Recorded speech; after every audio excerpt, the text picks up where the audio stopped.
it just like randomly came to me one day, like how can I incorporate golf and photography? And so yeah, just go check it out. I think it came out really well.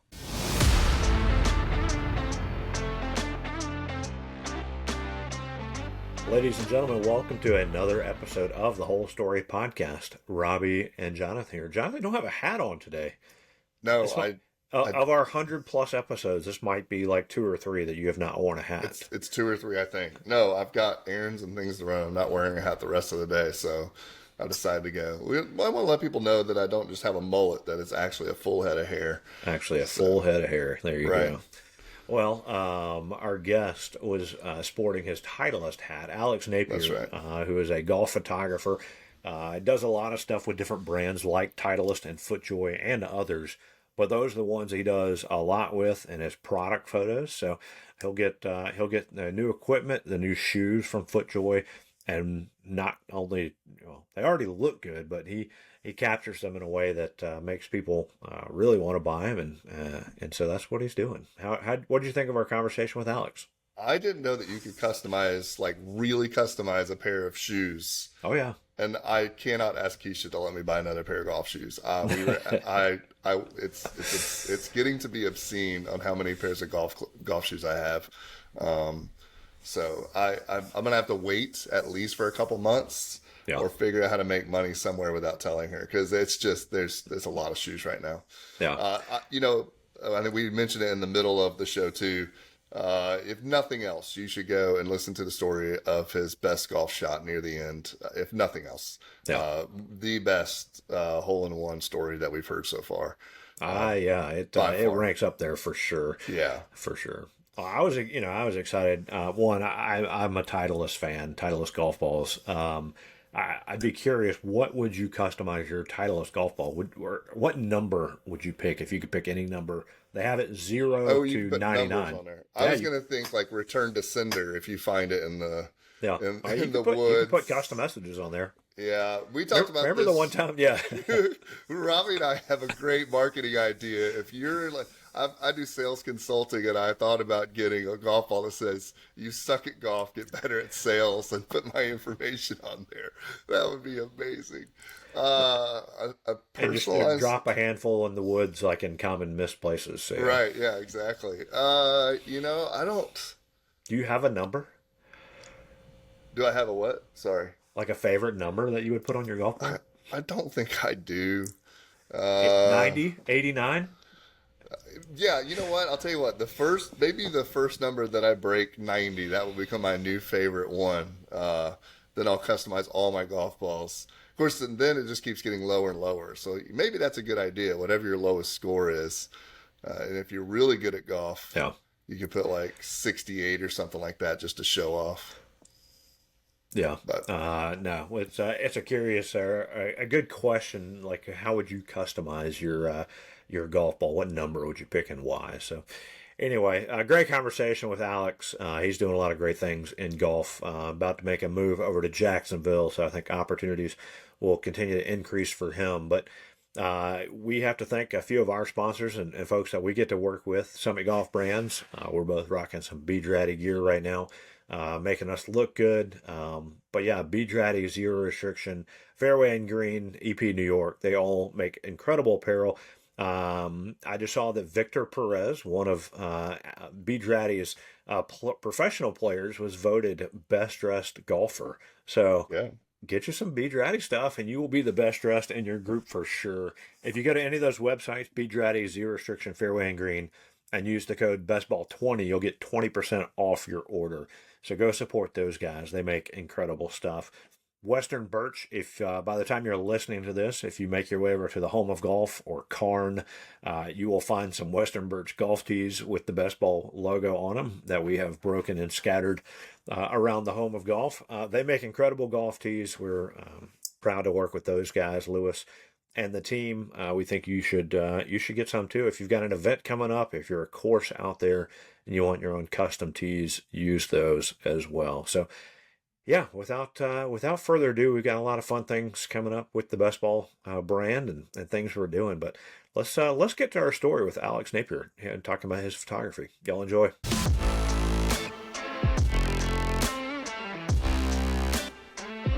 Napier. Welcome to the Whole Story Podcast. Glad you're here.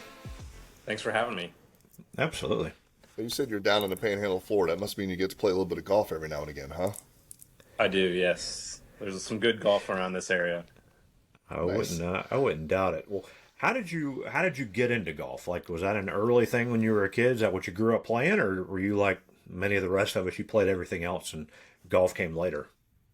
So, funny enough, I grew up right next to a country club, and my first set of clubs were out of some neighbors' trash, and kind of went over to the club on occasion because my best friend worked over there and we'd screw around, but I never really actually picked up golf until about 10 years ago when I finally had the time and the money to invest in the game.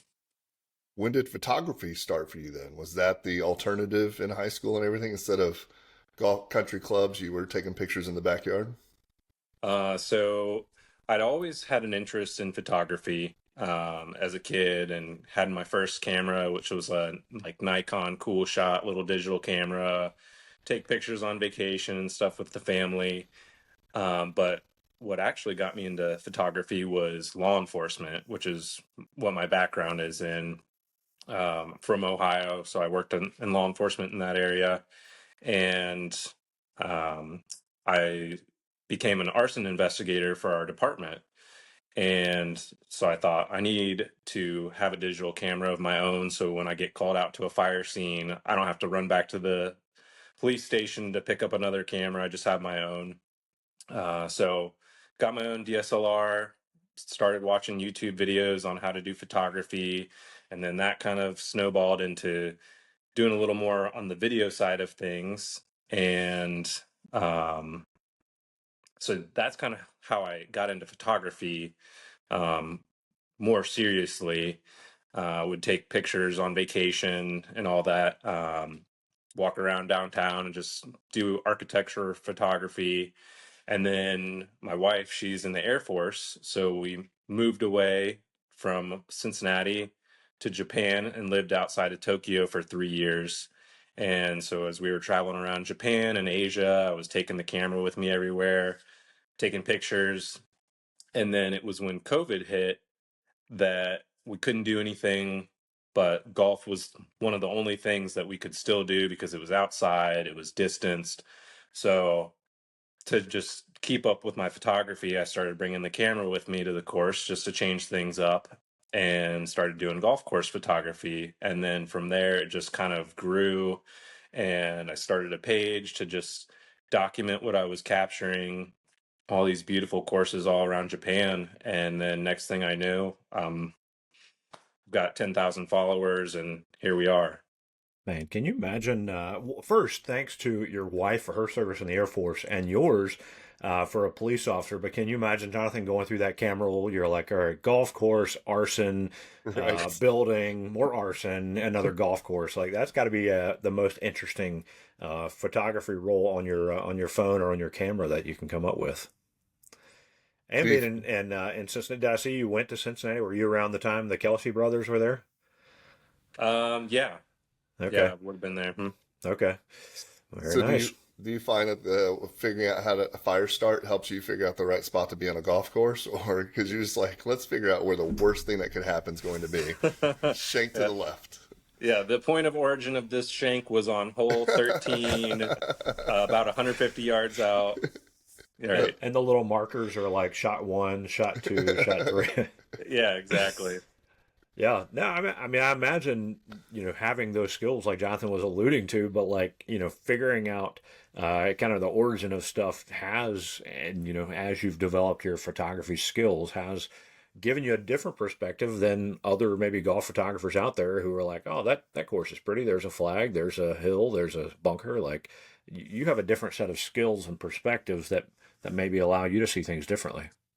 Yeah, I think so. And, I've done all kinds of photography from architecture, which, trying to find a unique angle to capture a building or a bridge or whatever, to portraits and fire scenes and you name it. I feel like I've photographed it. And then to go from that to golf courses, which are these just vast spaces, and trying to capture those in a unique way has just been fun and a good way to challenge myself creatively, um, especially with like product photography too. That's another thing that I really enjoy, trying to get creative with that and really showcase and feature the unique aspects of different products. Is it's always a fun challenge, and I really enjoy doing that. How do you feel, or maybe it doesn't, but getting into photography and golf in Japan, does that change how you feel about golf whenever you came back to the US? Did you see things differently, or did that sort of the development factor change because you were in a different country? Yeah, so golf in Japan is very unique. I'm not sure if you know much about it, but it's huge golf culture there, and basically you go to a golf course in Japan, and you know it's going to be a full day experience. Yeah. From the 2 to sometimes 3 hour drives to the course, you get there, you've got your warm up time, so it's already an early start to the day. You go out, you play 9 holes, and then you stop and take a break for lunch. So then they feed you this big old meal, and then you have a second tea time, and they expect you to go right back out and start swinging with a full stomach of food. Usually the pace of play is a little bit on the slower side, because folks that are, because it's an all day thing, they're trying to enjoy it. It's their time away from work. And so it's a lot of times 5.5 hour round, and then you still have 2 or 3 hour drive home. So it's quite the experience. But the courses there are just unbelievable and so unique. Japan is a very mountainous country. So a lot of the courses are just these gorgeous mountain courses that take your breath away. The first course I ever played that wasn't our base course was Haruna Nomori, which is a Jack Nicklaus design course. And we started on, I believe, the 10th tee that day, and you're just standing on this tee looking down this fairway that looks like it's a mile long, and then in the distance are these mountains that just look like they're painted on the horizon. It's unbelievable, really. Yeah, I can't imagine the views and the experience you had there. But you were alluding to your doing photography for different products and things, and I see you're rocking the FootJoy and the Titleist, and I know you've done a good bit with them. How does one go about, hey, Titleist, hey, FootJoy, like I can take great pictures for you. How do you establish that relationship? Is it like a contract based thing? How does, for those that don't know and maybe are interested in trying to get into it, not obviously taking your spot, but how did you get into to doing that for brands like Titleist and FootJoy? Yeah, so kind of unique how I got into it. I was doing the golf course photography thing in Japan, and then I just was trying to challenge myself creatively. So I started taking pictures of any of my equipment. And, I've always been a little bit of a Titleist and FootJoy fanboy.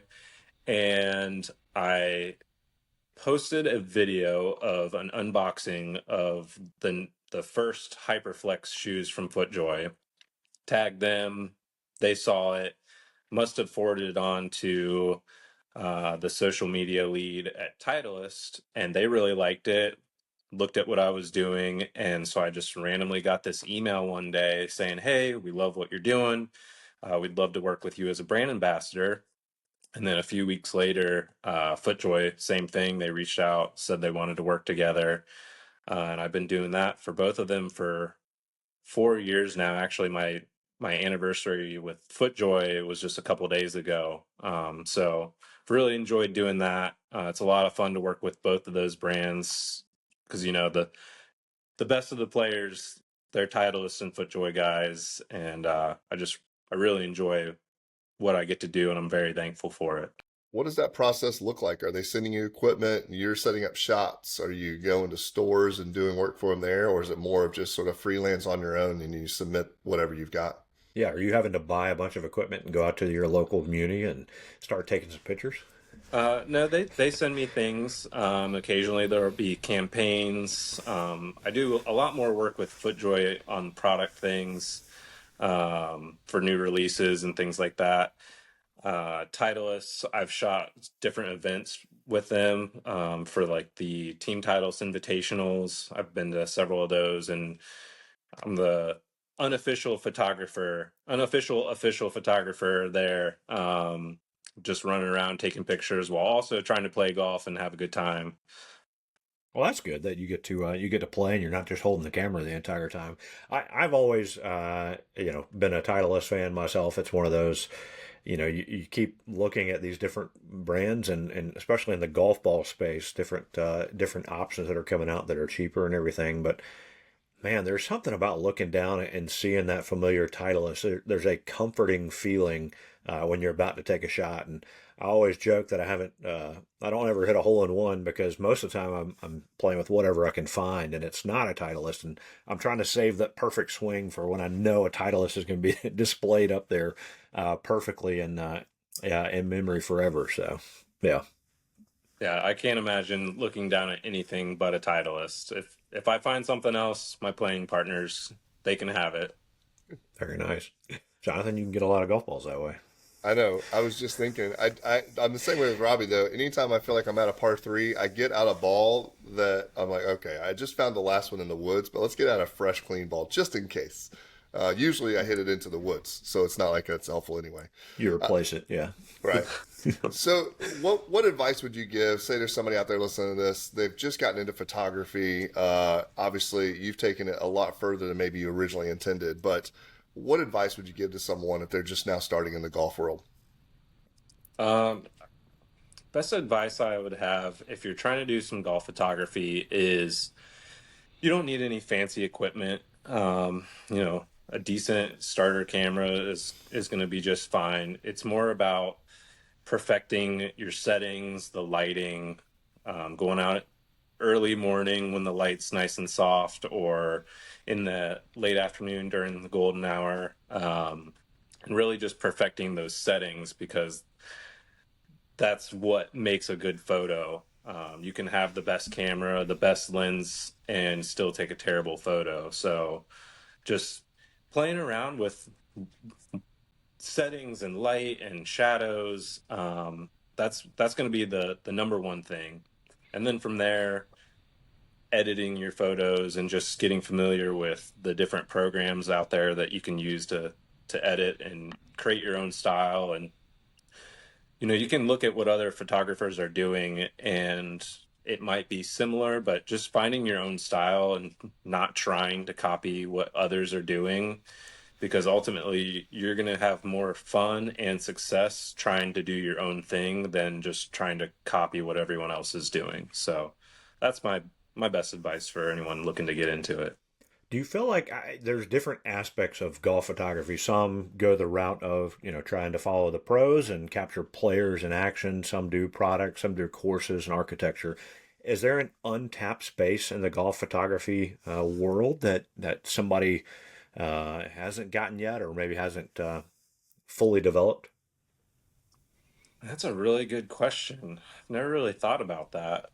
Um, the one of the big things now with technology is drones. And it completely changes how you see a golf course when you're looking at it from the sky. That's really taken off over the last few years. Um, Do you do a lot with drones? yeah, I do a fair amount.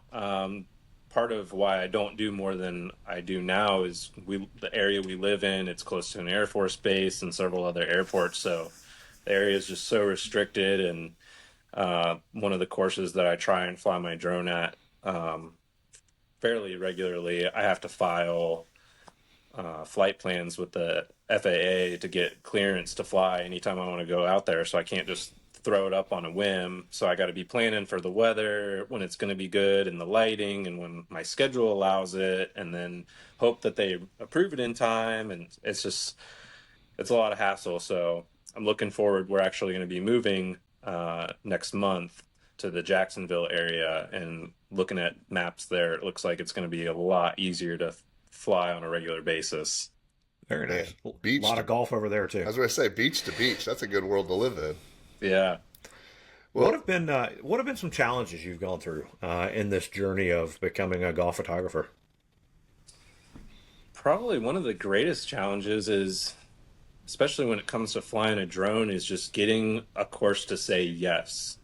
I don't ever recommend going out there and just trying to, find a corner in the parking lot and fly your drone, or you go out on the course and you're dragging around a camera and everything, and hoping that no one sees you. Like, the best thing that you can do is go to the course and say, hey, this is what I'm doing. This is what I'd like to do. Is it okay with you? Because that's how you're going to build relationships, but also how you're going to go about it in the right way, not to disturb anything or put a bad taste in anyone's mouth for flying your drone 20 feet over people that are out there trying to play golf and focus. So that's probably one of the biggest challenges, is just getting courses to say, yeah, that's cool with us. A lot of people, they just don't understand, or they don't want the disruption. well, it's probably the separation between a professional and, like you said, just somebody standing in the corner of a parking lot, right? Yeah, sure. Yep. So you'd mentioned other golfers, not just trying to figure out what they're doing, and not just like copying, but who are some of the golf photographers that you admire in the industry? Like whenever you're doom scrolling on Instagram, who is it that you're going to check out their newest work? Oh man, there's just so many. Um, Probably one of the most well-known is Christian Hafer. He does a lot of work with the Golfer's Journal. Um, he does a lot of work on tour. Jeff Marsh, he's another really great guy that I had the pleasure of meeting, who does phenomenal work with the LPGA and the USGA. Matt Hahn, another guy that I had the great pleasure of meeting when I was out at Bandon Dunes a couple years ago. Does some phenomenal drone work. So those are a few of my go-to guys that I truly admire what they're doing, and they're doing a really good job in the golf space, photography wise. Yeah, we've met and we know Jeff Marsh pretty Big well. He's been a fans. guest on the podcast, and I have not met Christian. We did meet Matt last year at the U.S. Open, but yeah, there's so many folks that are doing it and doing it well, and you definitely fall into that category. We believe so. Thank you. I really appreciate that. Yeah. So we ask everybody. You mentioned while you were out there playing or taking pictures and stuff, you get to play sometimes too. How's your golf game? I imagine all Titleist gear must be playing well. It's all right. When I was in Japan and I was playing 3 to 5 days a week and practicing almost every day too, like, my game was pretty tight.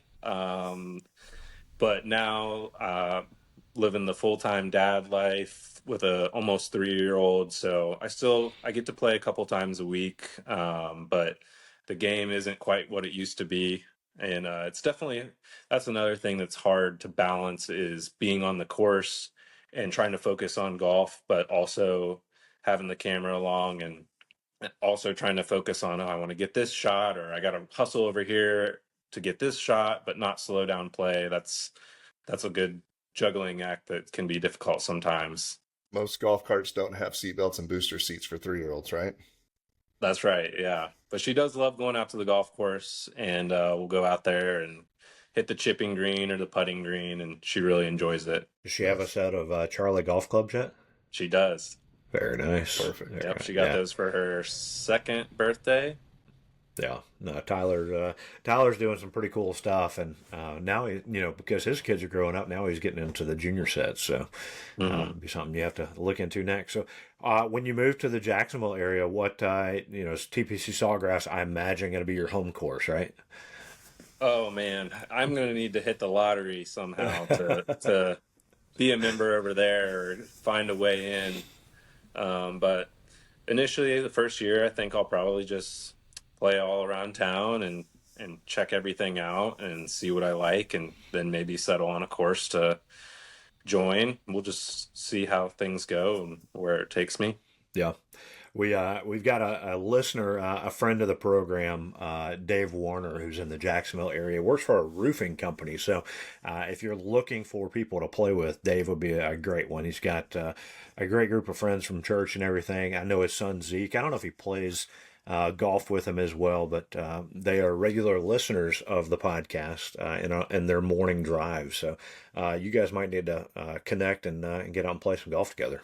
Absolutely. Yeah. I know a couple of folks over there that through social media who I've never met before, but I imagine that there's many people to meet and get in touch with, and I'm looking forward to it because where we're at right now, even though the golf is great, it just feels so isolated. I've only met really a couple of good, solid people. There's just a lot older population here of folks who have retired from the military and settled down, and so it's not often that I play with the other younger guys around my age. Yeah, it's vacation golf down there. Oh, absolutely. Yeah. Yeah, well, Jonathan and I were down in Jupiter a few weeks back for the B Dratty Shindig, and we played one day, and the guys were in their early 80s, I think, Jonathan, that we got paired up with. We definitely played from the senior tees with them, so it was fantastic. It was a lot of fun. Yep.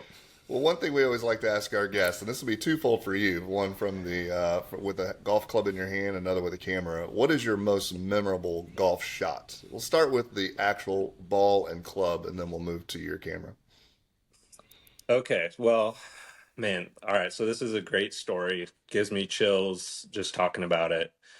I'm gonna try not to get emotional, but a good friend of mine that I worked with in law enforcement, Dale Woods, he unfortunately got hit and killed on duty.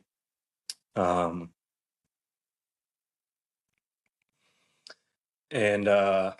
so we were good golfing friends, played together all the time on our days off. So on the anniversary of his death, I made a vow that I'm going to go out and play around every year. It's in January 7th. No matter the weather, no matter the temperature, I will be out there in his honor playing. So we were still in Japan. It was the 2-year anniversary of his line of duty death. And I went out to the course with a couple of buddies, and we're playing an afternoon round. And forecast called for pretty sustained winds in the afternoon. So when we started our round, winds were kind of calm, but they were picking up. And by the time that we made it to the 11th hole, it's a par 3, winds were really starting to pick up. And I step up to the tee. It's a elevated tee looking down at the green. And I don't remember the yardage, maybe 115, 120, something like that. But grab my club, set up to the ball, and like the last thought I had before swinging was him. Just like, man, I would love for this to go in the hole. How special would that be? Like, come on, Dale. I hit the shot, and I swear it was like the most pure iron shot I've ever hit in my life. And like right as it gets up in the air, there's trees behind us kind of blocking the wind, so you can't really feel it. But once it gets up above those trees, I swear there was like this gust of wind that just pushed the ball right towards the hole. It was right on line, never left the flag the moment I hit it, and it just hit a couple times and went right in, and we just lost it. And the ball that I was playing at the time that day, I'd gotten a special stamp from Titleist with like his initials and his badge number and the date. And so I was playing like that special ball. And actually, even crazier is the day before, there was a par 3 course on base, 9 holes. I'd been out there just practicing my short game like I often did. And on, I believe it was the 5th hole, which is like a 105-yard little par 3, I'd hit a shot. And at the time, it was still not long after COVID times. So they still had like the upside down cups. And so I hit this shot, and it hits the flag stick and like somehow just like stays there in the hole, even though it's like sitting like on the top of this cup. So like I hit this hole in one, no one's out there to see it. I'm just out there playing by myself. And some people, they argue, oh, hole in one on a par three doesn't count. Like, it's got to be on a big golf course.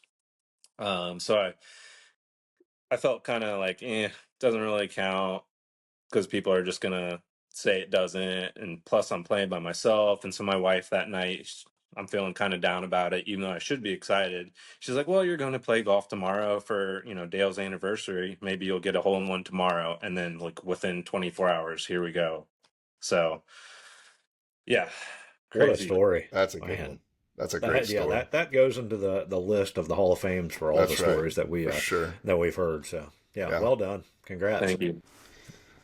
So now, what's your favorite golf shot with a camera? Probably you taking a picture of that ball down in the hole, right? Oh man, probably. Man, probably one of my favorite all-time pictures is that course I told you about earlier, Haruno Nomori, standing on the tee, just looking down that hole with the mountains in the background. It's just one of my all-time favorite pictures. But then probably, other than that, like getting to photograph the ghost tree out at Bandon Dunes, like that's just such a unique tree and such a unique space. So to be able to go out there, and then, like, not even a week later after we'd been there was when the tree started leaning, and they had to, like, secure the tree. So it was nice to be out there right before they've got all these wires attached to the tree holding it up. That's what Photoshop's for, right? Take the wires out. Yeah, that's right. Yeah. That's the editing part. Yep. Well, another thing we like to do with all of our guests, a thing we call a quick nine. So just a little back and forth here. What is the favorite course that you've played? Oh, Bandon Dunes OG. I like it. We have not been out there. It's on No. our bucket list, Right. for sure. So we ask everybody, what course is at the top of your bucket list? Probably Cape Kidnappers in New Zealand. That's a good one. So All right. Who would be in your dream foursome? Dream foursome, gotta go with Justin Thomas, Tiger Woods, and Jack Nicklaus. Choices. very nice. Who's going to win? Probably Tiger. It's a dream, man. You can win. Yeah. Come on. All right. How are you customizing your Titleist golf ball? Right now, I am just keeping it pretty simple. I get them custom ordered with the number 38. I don't really do any other markings unless I'm playing just a standard ball, but 38. That was my badge number for when I was a police officer. Okay. Not your best all-time 18 holes. No. That'd be like my best front nine ever if I had a 38. All right. How are you customizing your limited edition FootJoys?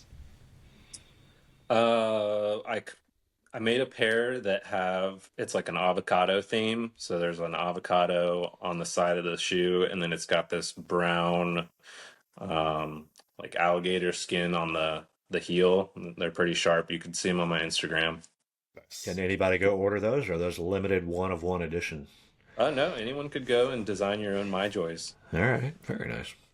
All right. Favorite golf movie? Man, probably Caddyshack. Choice. What is your favorite snack on the golf course? And I'm just picturing it's got to be some like exotic thing you had in Japan once, but They maybe aren't not. snacking on the course. They're snacking at a sit-down meal. Yeah, right. Yeah, you don't want to eat until you get to that meal, because otherwise you're just going to be busting out of your pants. But my favorite is Ritz crackers, Ritz peanut butter crackers. Choice. All right. You've seen a lot. Favorite golf course logo? Oh, man, there's just so many. Probably the ghost tree logo for Old MacDonald. Okay. Very nice. And then last, what is next for Alex Napier in the photography world, unless maybe you're going pro now, since you're just kind of holding that one back. No, not trying to go pro. What's next is get this move behind us to Jacksonville, and then I'd love to get some probably I'd like to get some kind of job, like a more official job in the golf space other than just like kind of doing this freelance work with Titleist and FootJoy and then just random courses. Like I would love to get on a more official level with someone somewhere. Yeah, that sounds like a great plan. So tell everybody where they can find you, find your work, and book you to come out and take some photos. You can go to my website, alexnapiergolf.com, or you can find me on Instagram, X, YouTube, Facebook at Alex Napier Golf. Very nice. And you got a sweet logo, by the way. I do like that. Thank you. Yeah, it just like randomly came to me one day, like how can I incorporate golf and photography? And so yeah, just go check it out. I think it came out really well. Very nice. Yeah. And I saw on your, through your Instagram, you've got a link to your link tree or whatever it is, and you've got discounts for a lot of different products and stuff. So check that out and go support what Alex is supporting. But Alex, thanks for joining us on the Whole Story Podcast. It's been a lot of fun. Yeah, thank you so much for having me on. It was a blast talking to you guys. Absolutely. All right. Well, for Jonathan and Alex, this is Robby, and you have been listening to another episode of the Whole Story Podcast.